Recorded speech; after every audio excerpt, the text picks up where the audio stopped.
Hi hello friends, ಎಲ್ರಿಗೂ ನಮಸ್ಕಾರ. Welcome back to my YouTube channel. ಸುಮಾರು ದಿನಗಳ ನಂತರ ನನ್ನ ಚಾನಲಲ್ಲಿ ಕುಕ್ಕಿಂಗ್ ವಿಡಿಯೋನ ಅಪ್ಲೋಡ್ ಮಾಡ್ತಾಯಿದ್ದೀನಿ. ಚಿಕನ್ ರೆಸಿಪಿ ಈಸಿಯಾಗಿ ಮನೇಲೆ ಹೇಗೆ ನಾವು ಚಿಕನ್ ಡ್ರೈ ಮಾಡ್ಕೊಬೋದು ಅಂತ ನಿಮ್ಮೆಲ್ಲರ ಜೊತೆ ಶೇರ್ ಮಾಡ್ಕೊಳಕ್ಕೆ ಬಂದಿದ್ದೀನಿ. ಈ ವಿಡಿಯೋನ ಸ್ಕಿಪ್ ಮಾಡಿದ್ರೆ ಕೊನೆ ತನಕ ನೋಡಿ. ಇನ್ನೂ ನನ್ನ ಚಾನಲ್ಗೆ ಯಾರ್ಯಾರು ಸಬ್ಸ್ಕ್ರೈಬ್ ಆಗಿಲ್ವೋ ದಯವಿಟ್ಟು ಸಬ್ಸ್ಕ್ರೈಬ್ ಆಗಿ, ಲೈಕ್ ಮಾಡಿ, ಶೇರ್ ಮಾಡಿ. ತಡ ಮಾಡೋದು ಬೇಡ. ಹೇಗೆ ಚಿಕನ್ ರೆಸಿಪಿ ಮಾಡೋದು ಅಂತ ಬನ್ನಿ ತಿಳಿಸ್ಕೊಡ್ತೀನಿ. ಮೊದಲಿಗೆ ನಾನು 1/2 kg ಚಿಕನ್ ತೊಗೊಂಡಿದ್ದೀನಿ. ನೀಟಾಗಿ ವಾಶ್ ಮಾಡಿ ತೊಗೊಂಡಿದ್ದೀನಿ. ಅದಕ್ಕೆ ರುಚಿಗೆ ತಕ್ಕಷ್ಟು ಉಪ್ಪು ಸೇರಿಸ್ತಿದ್ದೀನಿ. ನೆಕ್ಸ್ಟು ಚಿಲ್ಲೀಸ್, ಹಸಿಮೆಣ್ಸಿನ್ಕಾಯಿ ಸೇರಿಸಿದೆ. ನಿಮಗೆ ಖಾರ ಎಷ್ಟು ಬೇಕೋ ಅಷ್ಟು ಸೇರಿಸ್ಕೊಳ್ಳಿ. ಅದಾದಮೇಲೆ ಶುಂಠಿ ಬೆಳ್ಳುಳ್ಳಿ ಪೇಸ್ಟ್, ಫ್ರೆಶ್ ಆಗಿ ಮಾಡ್ಕೊಂಡಿರೋ ಶುಂಠಿ ಬೆಳ್ಳುಳ್ಳಿ ಪೇಸ್ಟ್ 1 ಸ್ಪೂನು. 2 ಸ್ಪೂನಷ್ಟು ಕೊತ್ತಂಬರಿ ಸೊಪ್ಪನ್ನ ಚಿಕ್ಕದಾಗಿ ಹೆಚ್ಚಿ ಹಾಕ್ಕೊತಿದ್ದೀನಿ. ಕರಿಬೇವನು ಅಷ್ಟೇ ಕೈಯಲ್ಲೇ ಸ್ಮಾಲ್ ಪೀಸ್ ಮಾಡಿ ಹಾಕ್ಕೊತಾ ಇದ್ದೀನಿ, 1-2 ಸ್ಪೂನ್ಸು. ಇವನ್ ಪುದೀನ ಸೊಪ್ಪು ಅಷ್ಟೇ ಕೈಯಲ್ಲೇ ಸ್ಮಾಲ್ ಪೀಸ್ ಮಾಡಿ ಅದನ್ನು 2 ಸ್ಪೂನ್ ಆಗೋಷ್ಟು ತೊಗೊಂಡೆ. ನೆಕ್ಸ್ಟು ಟೊಮೆಟೊ, 1 ಟೊಮೆಟೊ ಸ್ವಲ್ಪ ಮೀಡಿಯಮ್ ಸೈಜ್ಗೆ ಹೆಚ್ಚಿದ್ದೀನಿ. ಜೊತೆಗೆ 1 ಈರುಳ್ಳಿ ಚಿಕ್ಕದಾಗಿ ಹೆಚ್ಕೊಂಡು ಸೇರಿಸ್ಕೊತಾ ಇದ್ದೀನಿ.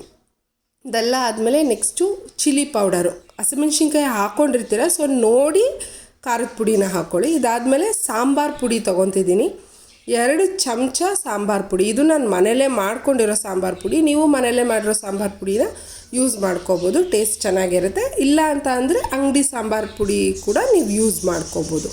ಇದೆಲ್ಲ ಆದಮೇಲೆ 2 ಟೇಬಲ್ ಸ್ಪೂನಷ್ಟು ಎಣ್ಣೆನ ಸೇರಿಸ್ಕೊತಾ ಇದ್ದೀನಿ. ನೀಟಾಗಿ ಎಲ್ಲನೂ ಮಿಕ್ಸ್ ಮಾಡ್ಕೊಬೇಕು.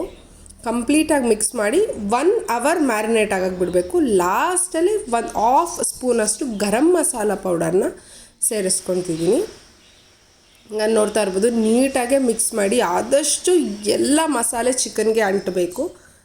ಇವಾಗ ಅದನ್ನು 1 ಅವರ್ ಮ್ಯಾರಿನೇಟ್ ಆಗೋಕ್ಕೆ ಬಿಟ್ಬಿಡಿ. ನಾನು ಒಂದು ಪ್ಯಾನ್ ತೊಗೊಂಡು ಅದು ಹೀಟ್ ಆದಮೇಲೆ ಡೈರೆಕ್ಟಾಗಿ ಚಿಕನ್ ಹಾಕ್ತಾಯಿದ್ದೀನಿ. ಆಯಿಲ್ ಏನು ಅಪ್ಲೈ ಮಾಡಿಲ್ಲ, ಯಾಕಂದರೆ ಬಿಫೋರ್ ನಾನು ಅದಕ್ಕೆ ಕಲಸೋಕ್ಕೆ ಎಣ್ಣೆ ಹಾಕಿರೋದ್ರಿಂದ ಪ್ಯಾನ್ಗೇನು ನಾನು ಎಣ್ಣೆ ಹಾಕ್ಕೊಂಡಿಲ್ಲ.